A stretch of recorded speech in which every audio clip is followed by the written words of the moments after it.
My parents excluded me from Thanksgiving because my blue-collar job would embarrass them in front of my brother's girlfriend. 5 days later, she showed up at my door furious after discovering who my brother really was. "Embarrass us in front of your brother's girlfriend." My mother said those words while holding the Thanksgiving dinner invitation in her hand, and I stood there in my work boots, still smelling like engine oil from my shift, realizing my own family was ashamed of the life I had built. I remember looking at the invitation on the counter. My name missing. Not forgotten. "We think it's better if you skip this year," my father added without looking at me. "You know how important first impressions are." I stared at them. "Because I work with my hands?" My mother sighed. "Don't make this harder than it needs to be." I wanted to say so many things. I wanted to remind them that my job paid my bills, that I had never asked them for money, that I had spent years fixing problems they didn't even notice. That I just nodded. "Okay." That was all I said. I walked out of their suburban home in Raleigh, North Carolina, got into my old pickup truck, and drove back to my small apartment with a coffee from the gas station sitting untouched in the cup holder. 5 days later, someone knocked on my door. When I opened it, my brother's girlfriend, Claire, was standing there with tears of anger in her eyes. "You knew," she said. I frowned. "Knew what?" She held up her phone. "You knew who my boyfriend really was, and you never told me." I felt my heart slow, as I suddenly understood. The truth my family had hidden was finally coming out. Growing up, my brother Ryan was always the one everyone celebrated. He was the golden child, the one who could do no wrong. When he played Little League baseball as a kid, my father traveled across the state for every game. He wore Ryan's team jacket proudly and kept old baseball cards from those years in a special box. When I joined a mechanic program in high school, my parents barely mentioned it. "Aren't you worried people will think that's not ambitious enough?" my mother asked. I remembered standing in the kitchen holding my acceptance letter, trying to explain that I loved repairing things. I loved understanding how machines worked. I loved seeing something broken and knowing I could make it run again. But my parents heard one thing. A daughter choosing a blue-collar career. They never understood that I wasn't settling. I was building. After graduation, I moved away, worked long hours, and eventually became a certified heavy equipment technician. I repaired construction machinery, managed teams, and earned enough to buy my own place. My hands were rough. My clothes sometimes smelled like gasoline. I was proud. Ryan took a different path. He went to business school, wore expensive suits, and moved to Charlotte for a corporate job.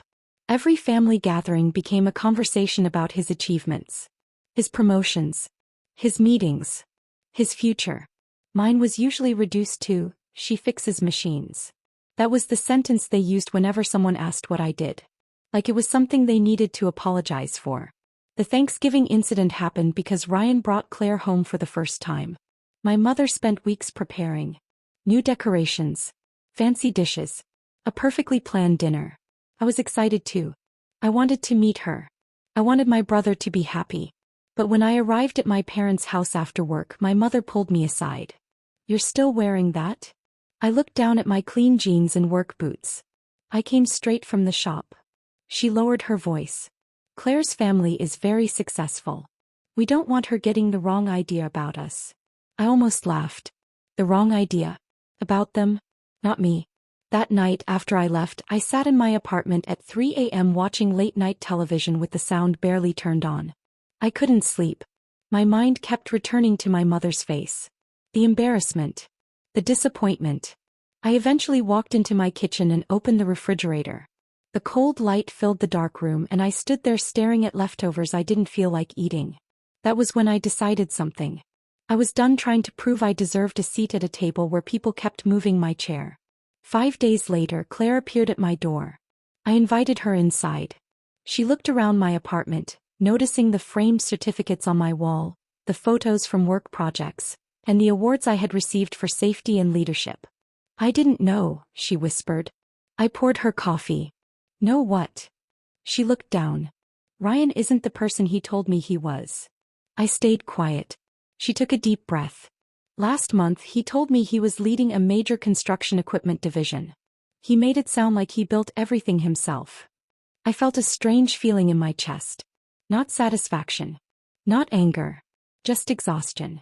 Claire continued. "Then I went to a company board meeting with him yesterday. I looked at her.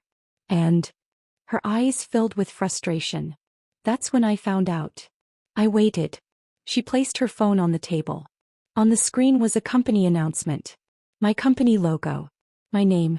My position. I stared at it even though I already knew.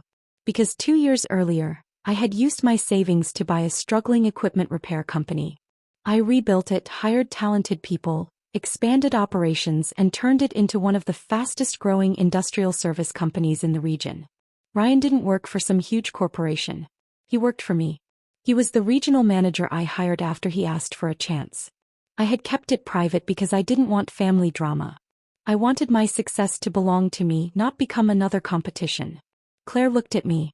Ryan never told me his boss was his sister. I sighed. He probably didn't want you to know. Why? I looked out the window. Because he spent his whole life believing my success was supposed to be smaller than his. The next morning my phone rang. Ryan. I let it go to voicemail. Then my father called.